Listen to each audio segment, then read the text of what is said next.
Salve, salve galera! Sejam todos bem-vindos ao canal. Final da Copa do Brasil de 2025. Encontro entre Corinthians e Vasco, Vasco e Corinthians. Primeiro jogo em São Paulo, na Neoquímica Arena. Um jogo fraco, tecnicamente, até sonolento em muitos momentos do jogo. Empate em 0 a 0 e tudo ficou para hoje no Maracanã. Estádio lotado, torcida do Vasco fazendo uma festa linda. A torcida do Corinthians também compareceu em grande número. E tudo que prometia no jogo de quarta aconteceu hoje, um jogo muito bom, muito movimentado, com duas equipes com posturas distintas no jogo. O Corinthians do Dorival Júnior, postado e organizado na defesa, com uma única estratégia: sair no contra-ataque, atrás dos laterais do Vasco, e foi assim o jogo inteiro, quando o Corinthians teve a chance de contra-atacar. Já o Vasco, obviamente, por jogar em casa, com o apoio da maior parte da torcida, com o jejum de 14 anos sem um grande título, nitidamente o Diniz colocou o time para o ataque, para frente, mas deixou a defesa muito desorganizada, e foi isso que fez o Dorival Júnior colocar seus melhores jogadores e os mais rápidos nas costas dos laterais, especialmente no lateral direito do Vasco, que foi convocado pelo Carlo Ancelotti para a seleção brasileira, Paulo Henrique, o famoso PH. Os dois gols do Corinthians foram nas costas do PH. Obviamente, o segundo gol do Corinthians, vou falar daqui a pouco dos gols, foi um golaço por conta da jogada no meio-campo. Mas o lateral direito não estava onde ele deveria estar para marcar o autor do gol. O Vasco começou melhor, tentando jogar mais o Corinthians na sua postura mais defensiva. Então os primeiros 10 minutos de jogo foram 10 minutos assim, os dois times se estudando, a bola ficando muito viva no meio campo, sem chance para nenhum lado, apenas um chute mascado para fora do Yuri Alberto, sem nenhuma preocupação para o goleiro Léo Jardim. E aí vem o primeiro contra-ataque bem executado pelo Corinthians, aos 17, quase 18 minutos. O Corinthians recupera a bola no meio campo, lança o Mateuzinho na direita, que domina no peito, sem pensar, lança no Roberto, que domina a bola nas costas da defesa, principalmente do lateral direito, Paulo Henrique. Ele domina, sai cara a cara com o Léo Jardim, chuta no canto, abre o placar para o Corinthians, 1 a 0. O Vasco sentiu o golpe na hora, a torcida ficou daquela, murchou, né? É natural. E o Vasco estava daquele ímpeto, né? Pô, 14 anos sem ganhar um título. E logo em seguida veio outra chance cara a cara do mesmo jeito. Bola lançada nas costas da defesa, e o Roberto sai cara a cara com o Léo Jardim. Ele opta por chutar de canhota, perde um gol incrível ali, era o 2 a 0. Ele perde o gol, aí depois passa alguns minutos, a partir dos 25º minuto, depois de praticamente uns 6, 7, 8, 10 minutos do gol do Corinthians, o Vasco começa a voltar a jogar bola, começa a botar a bola no chão, começa a tentar fazer o seu jogo, mas sempre a defesa desguarnecida. O Fernando Diniz tem muito isso, ele tem aquela coisa de sair jogando, aquele jogo tatiqueiro do Fernando Diniz, mas ele não sabe organizar uma defesa. E, óbvio, o lateral não pode subir sem bola. Isso é básico. E, de novo, o Paulo Henrique continua dando chance para o Corinthians, apesar de ser um bom jogador. Mas o Vasco cresce no jogo. Jogadores que estavam sumidos da partida, Ryan e Felipe Coutinho. Aliás, Felipe Coutinho não jogou. Ele atuou durante alguns minutos, né, do segundo tempo, mais o primeiro tempo inteiro, mas foi uma peça nula, muito marcado, não conseguiu produzir nada. O Ryan no primeiro tempo não jogou absolutamente nada.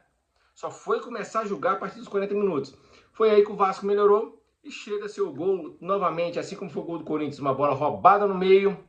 O Vasco contra-ataca rápido, cruzamento da esquerda para a direita, pegou Nuno Gomes, entrou sozinho nas costas da defesa, cabeceou pro fundo do gol do Hugo, fez o gol de empate do Vasco perto do final do primeiro tempo. Aí foi aquele alívio, a torcida que já estava murcha voltou a cantar, voltou a vibrar, e o Vasco ganhou uma sobrevida para o segundo tempo.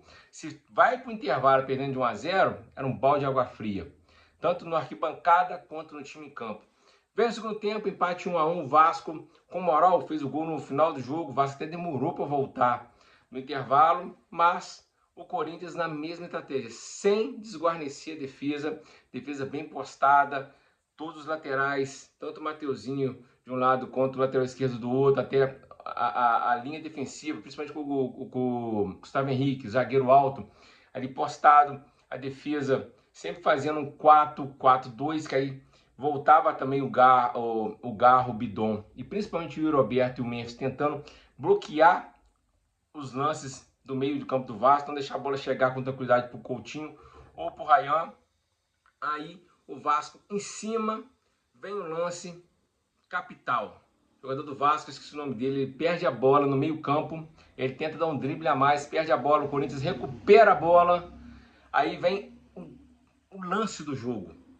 Um drible lindo do Bidon, maravilhoso, um drible que lembra muito o lance do Bergkamp numa Copa do Mundo de 98, se eu não me engano. Ele dá um lindo drible, aciona o Yuri Alberto, quer dizer, ele aciona o Mateuzinho dá no Yuri Alberto, que passa no facão, o Roberto cruza para dentro da área.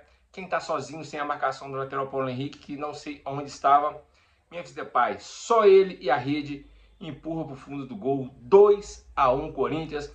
Aí o Corinthians, após o gol, se entrincheirou atrás, o Vasco foi para cima, o Diniz começou a mexer, começou a empilhar atacante, começou a colocar molecada nova, GB, Matheus França, havia colocado o Verratti quando tinha tomado o gol, foi para cima com vários atacantes. O Corinthians não aproveitou esse momento do Vasco totalmente desorganizado, ficou postado atrás, tentando se defender, e o Vasco foi para cima. O Vasco tentou várias vezes, aí da saída do Coutinho, o time do Vasco até melhorou, e o Ryan começou a jogar bola, começou a acionar, deu algum chute fora da área, teve uma falta que o Matheus França rola para ele, solta porrada, mas foi em cima do Hugo, mas foi uma pancada, o Hugo defende. Aí o Vasco começou a empilhar vários cruzamentos na área, alguns dando certo, somando a bola aí na da área, chutando, rebatendo, foi se caminhando, o Corinthians foi tentando se salvar a todo momento, e vem um dos lances que é normal acontecer. Ainda faltava 1 minuto de jogo, aí teve uma bola que saiu na lateral, o Dorival Júnior foi para cima da bola, aí o Ryan empurra ele, aí tem aquela confusão, aquele empurra, faltava 1 minuto ainda, aí o Wilton Pereira preferiu acabar com a confusão, o Vasco bate lateral, joga para o meio, e o Wilton Pereira encerra o jogo. Corinthians campeão, um jogo muito movimentado, o Corinthians a postura defensiva, o Vasco atacando o tempo todo, mas como eu disse, os times do Diniz é muito assim, tem a posse de bola, ataca, mas lá atrás na defesa é muito fraco. Quando eu digo fraco, na acepção da palavra, não que os jogadores sejam fracos, o sistema defensivo é fraco. O Vasco, se eu não me engano, uma das defesas mais vazadas do Brasileirão, tomou mais de 60 gols em 38 jogos. E nos últimos 10 jogos, o Vasco perdeu 9. Desde o Brasileirão para cá, havia empatado com o Corinthians, né? Tinha ganhado um jogo do Fluminense na semifinal, depois perdeu outro, empata o Corinthians e volta a perder.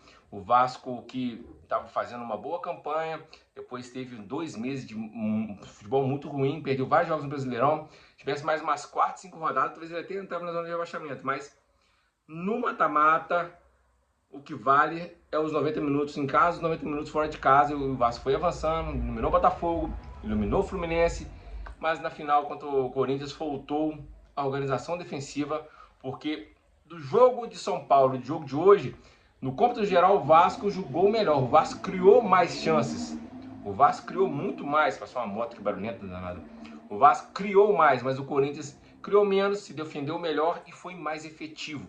As chances que o Corinthians teve mais claras, botou pro gol. O Corinthians hoje teve 3 chances claras. 2 fez e o Yuri Alberto perdeu um gol.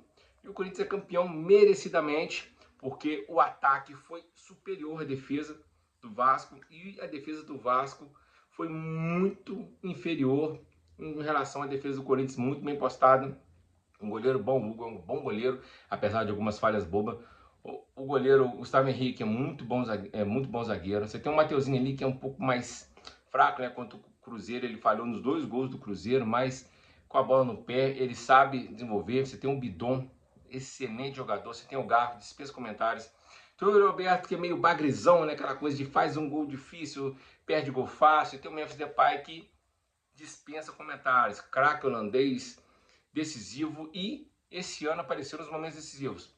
Tanto no Paulistão, quando ganhou a final do Palmeiras, tanto agora na Copa do Brasil, na final contra o Vasco.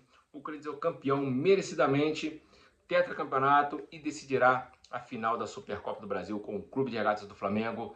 Não sei se será em janeiro ou início de fevereiro. É isso aí, um abraço, parabéns ao Esporte Clube Corinthians Paulista pelo 4º título da Copa do Brasil.